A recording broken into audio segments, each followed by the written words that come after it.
Sa pagpapatuloy ng Batang Quiapo ngayong gabi, puno ng paghiganti ang mapapanood. Nitong Biyernes nga ay napatay ang karakter ni Enteng kung saan nagkaroon pa ng pagpapatawad sa pagitan ni Tanggol at Enteng. Ngayong gabi, paghiganti naman ang masisilayan ng lahat dahil itutuwid na ni Tanggol ang mga masasamang balak ng mga gerero at maging kay Rigor. Marami nga sa mga tao ang naghahangad ng kapayapaan sa lugar ng Quiapo dahil na rin sa sunod-sunod na mga pangyayari. Grabe din naman ang mga dilubyo na nangyari sa buhay ng mga tao at maging sa dalawang magkakalaban ang Montenegro at Guerrero. Ngayong gabi ay marami pang kaganapan kung saan tapatan kung tapatan talaga. Dalawang trono na ang magtatapatan para lang maangkin ang kapangyarihan ng buong Quiapo. Masasakyan din ngayong gabi ang paglusob ni Tanggol sa munisipyo kasama ang mga taong nagtitiwala kay Tanggol. Sa isang eksena, nakikipaglaban na ang buong Quiapo para ipaglaban ang karapatan ng mga mamamayan. Marami din ang nag-joke kay Tanggol na lumabas na para ipakita sa mga gerero na siya talaga ang tunay na mayor sa lugar. Kaya sa isang pagkakataon, ang isang laban para sa buong mamamayan ay nangyari na nga.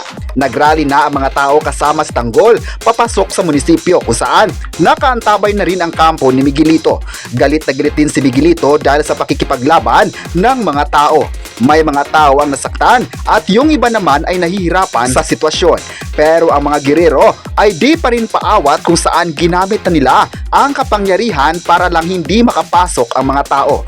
Nag-aapoy naman sa galit si Roberto dahil sa nangyaring panggugulo ni Tanggol. Ngunit desidido pa rin ang lahat na ituloy ang laban para lang makamit ang hustisya ng buong Maynila. Nagkaroon nga ng tiyempo ang kampo ni Tanggol na makapasok na nga sa loob dahil na rin sa lakas na pakikipagbayanihan ng mga tao. Hindi na natakot ang mga tao na barilin ng mga pulis dahil nasa isip nila na mangingibabaw ang kaayusan ng Maynila sa pamumuno ni Tanggol. Kahit sa ilang pagsubok na dinaranas ni Tanggol sa mga kaibigan niya ay tuloy na tuloy pa rin ang laban niya sa mga gerero. Makikita rin talaga sa mga kilos ni Tanggol habang nakikipaglaban ang galit sa mga gerero. Sa loob naman ng munisipyo ay nahirapan ang kampo ni Tanggol na pasukin agad ang mga kalaban dahil sa napakahigpit na seguridad. Pero dahil marami rin naman ang mga taong sumusuporta kay Tanggol, unti-unti itong napasok ang ilang kwarto sa munisipyo.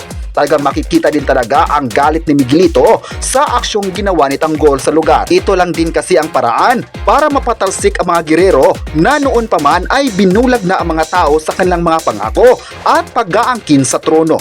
May tao din naman talaga ang nahihirapan na sa sitwasyon na ilang taon silang naghirap sa pamumuno ng mga ito, kaya gusto nilang tumindig si Tanggol sa pagwasak sa mga ito. Tanggol laban sa mga gerero, dito na makita ng lahat kung sino talaga ang matapang sa dalawang magkaibang grupo.